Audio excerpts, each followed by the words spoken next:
Você pode ser mais bonito, mais magnético e mais dominante sem mudar o rosto, sem dizer uma palavra e sem que os outros percebam um truque, mas só se você entender isso aqui. Meu nome é Henrique Vermari e hoje você vai descobrir 7 gatilhos psicológicos ocultos que fazem as pessoas te perceberem como alguém de alto valor instantaneamente. Eles funcionam em qualquer ambiente porque atuam diretamente no cérebro primitivo, e quem não domina isso vai passar a vida toda parecendo ser menos do que realmente é, ou pior, invisível. Gatilho número 1.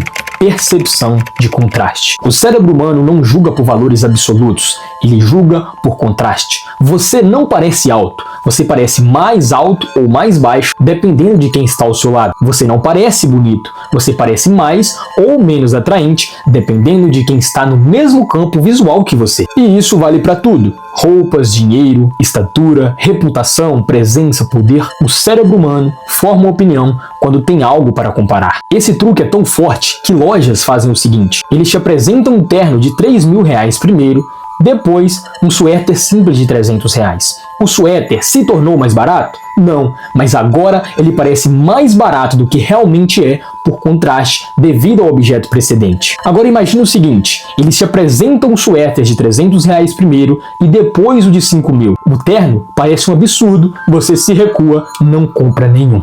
Essa é a lógica. Quem controla o contraste, controla a percepção. Quer parecer mais dominante? Esteja em um ambiente onde a sua postura, sua presença e o seu silêncio contrastem com a média. Quer que algo pareça um presente generoso? Mostre sutilmente que aquilo seria impossível de ter ou que custaria caro demais, por exemplo. Quer parecer irresistível em um ambiente social? Chegue após pessoas que não cuidam do próprio corpo, da voz ou da energia. É por isso que pessoas medíocres sempre procuram grupos piores do que elas, e que pessoas poderosas sabem como entrar e ainda assim projetar comando. Porque o contraste não vem só de quem está ao seu lado, mas também de como você se posiciona diante deles. É você que decide se parecerá comum ou raro, não por essência, mas pelo contexto. Gatilho número 2.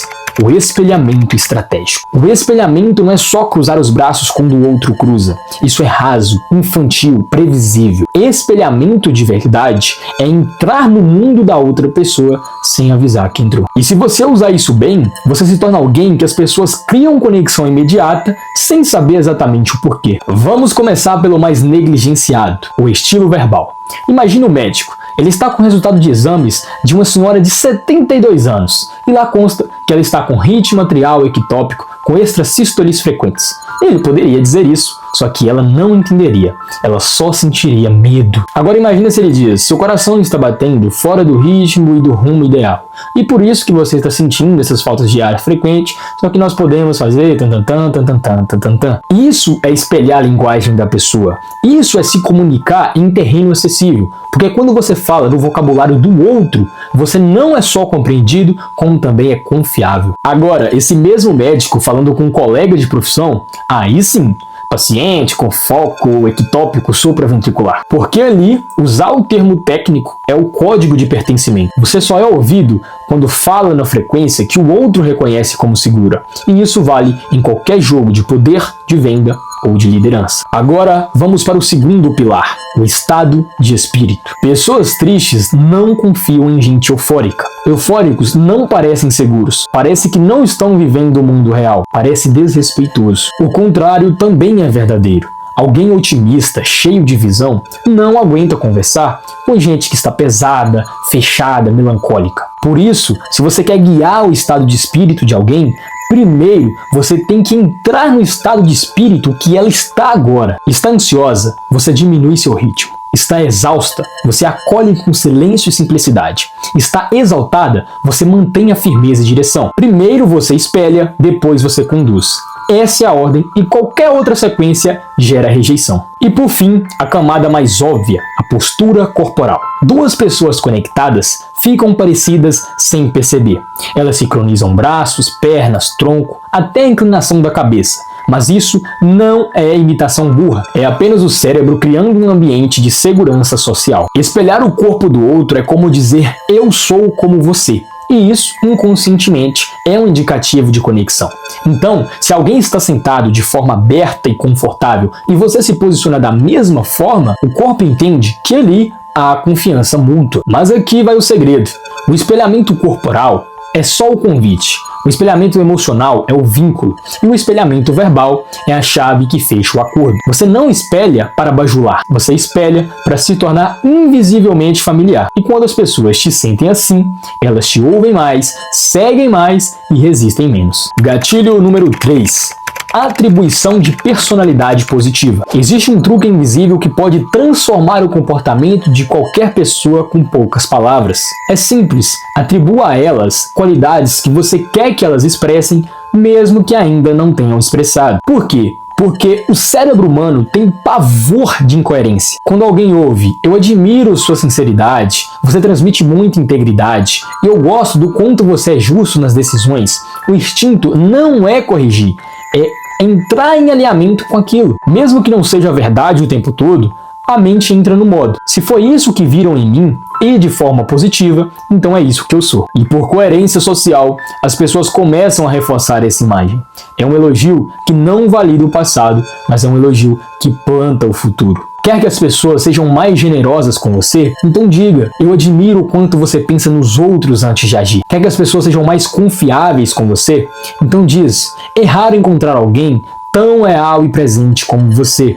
Quer que as pessoas sejam mais transparentes? Então diga, eu gosto de como você é sempre direto e sincero, mesmo quando isso é difícil. É sutil, é elegante e é devastadoramente eficaz. Você não está pedindo, você está reconhecendo algo que ainda está nascendo. E o mais curioso é que as pessoas passam a te ver como alguém que as revela, alguém que as vê como elas deveriam ser. E isso faz com que elas queiram reforçar essa imagem, especialmente com você. Você se torna o espelho que elas querem honrar. E isso te dá um tipo de influência que não precisa de controle, apenas leitura estratégica e reforço inteligente. Gatilho número 4. Delay de reação. As pessoas respondem rápido demais, falam no impulso, reagem no reflexo, explodem ou se justificam antes mesmo de pensar. Mas os que dominam a atenção pausam, e a pausa é o que dá peso para o que vem depois. Reparem nos homens mais influentes de qualquer ambiente. Eles nunca parecem estar com pressa de responder. Eles não reagem no susto. Eles criam um delay proposital, um vazio que faz o outro esperar. E quando você faz isso, algo muda. As palavras ganham mais valor, a emoção fica mais densa e a atenção do outro se intensifica, porque o cérebro humano odeia lacunas. Quando você deixa 2 segundos de silêncio, o outro automaticamente tenta preenchê-lo.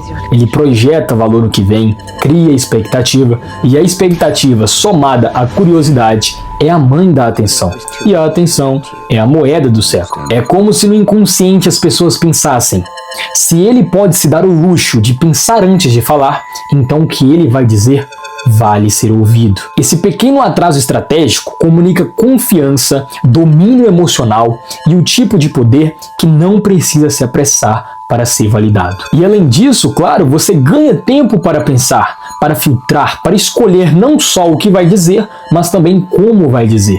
E isso, em tempos de impulsividade e reatividade, te coloca anos-luz à frente. Então, lembre-se disso. O silêncio certo, no momento certo, vale mais do que qualquer frase ensaiada. E quem controla o próprio tempo de resposta também controla a percepção que deixa nos outros. Gatilho número 5. A aprovação social. As pessoas gostam de pensar que tomam suas decisões por conta própria, mas na prática a maioria copia. Copia o que parece certo, e o que parece certo é o que os outros estão fazendo. Esse é o princípio da aprovação social. Se todos estão fazendo, deve ser o certo. Se todos estão comprando, deve valer a pena. Se todos estão olhando, deve ser interessante. É um atalho mental, um instinto primitivo de sobrevivência. Na selva, ser o único da tribo seguindo uma direção diferente significava morte. Então, o cérebro foi esculpido para buscar referência externa antes de agir. É por isso que em um cruzamento confuso, você só atravessa depois de ver alguém atravessando. É por isso que você confia mais em um restaurante que tem fila do que em um que está vazio, por mais que sejam iguais. Não é racional. Os bons garçons, por exemplo, sabiam disso. Eles colocavam dinheiro na caixinha de gorjetas para simular que os clientes anteriores agiram daquela maneira. E você, diante disso, sente que aquele comportamento é ideal naquele lugar. Agora repare num detalhe. Se aquelas notas fossem de R$2, O cliente atual tende a repetir valores similares. Mas, se as notas fossem de R$20, o padrão muda, porque a aprovação social não dita apenas o comportamento, ela molda o nível do comportamento. Quer atrair mais olhares? Então mostre que outros estão olhando. Quer vender mais? Mostre que outros estão comprando. Quer parecer confiável? Mostre que outros confiam. Tudo de forma sutil, porque ao mesmo tempo que todos receiam de ser o primeiro, todos também odeiam estar de fora. A mente humana sempre prefere o seguro ao desconhecido, e o seguro é aquilo que os outros já validaram. Onde há fila, há valor. Onde há movimento, há curiosidade. Onde há prova social, há conversão. Porque no jogo da percepção, o que os outros parecem pensar sobre você é o que os próximos tendem a pensar também. Gatilho número 6. Imersão nostálgica. Existe uma forma sutil, quase imperceptível, de entrar na mente de alguém e deixar uma memória positiva duradoura, sem forçar intimidade, sem puxar assunto artificial, sem parecer interesseiro. Essa técnica tem 3 pilares, mas o nome é um só: imersão nostálgica. Porque quando você usa, a pessoa não sente que está sendo influenciada, mas se sente profundamente conectada a você. Vamos ao primeiro ponto.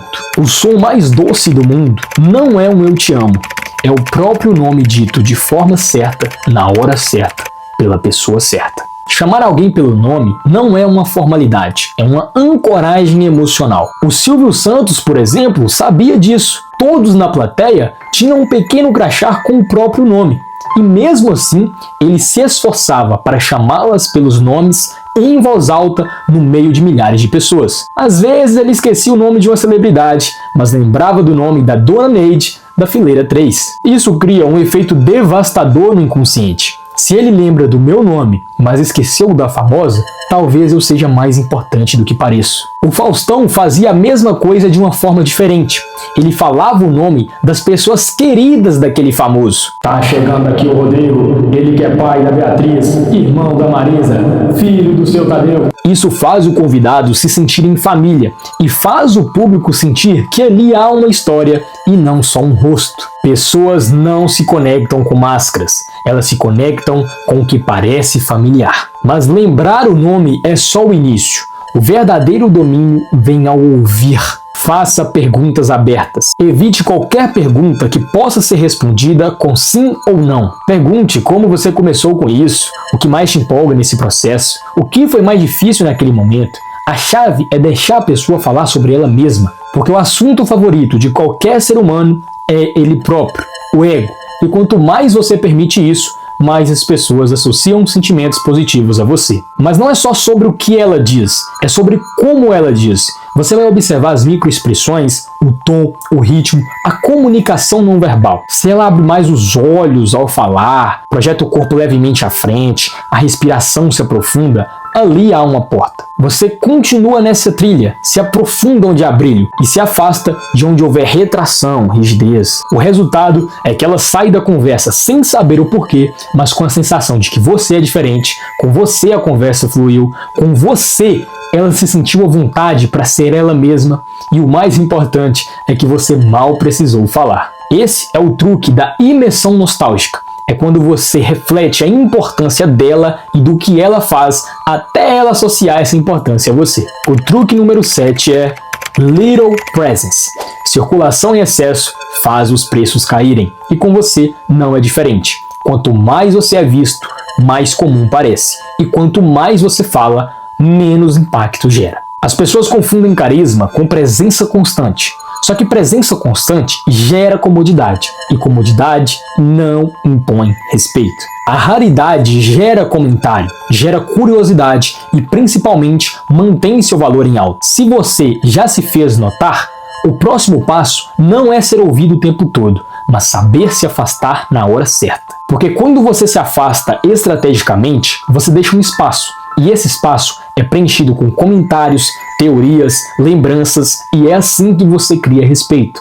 Não só com presença, mas com escassez. Agora, o erro que muitos cometem é tentar impressionar com palavras demais, sendo que o verdadeiro poder está na contenção. Sempre diga menos do que o necessário e diga o essencial, com emoção força e convicção. Quem fala pouco parece que sabe muito. Quem fala muito parece que quer provar valor. Mesmo ideias banais, se ditas de forma vaga e firme, parecem profundas. O segredo não é o conteúdo, é o peso com que ele é dito e o espaço de silêncio que você deixa ao redor. Pessoas poderosas não falam o tempo todo, aparecem pouco, falam pouco, mas quando falam, todo mundo ouve. Seja esse tipo de pessoa. A soma da sua escassez com o mistério das suas palavras é o que fará com que sua imagem atinja um novo patamar de autoridade. As pessoas respondem a padrões que eles não conseguem ignorar.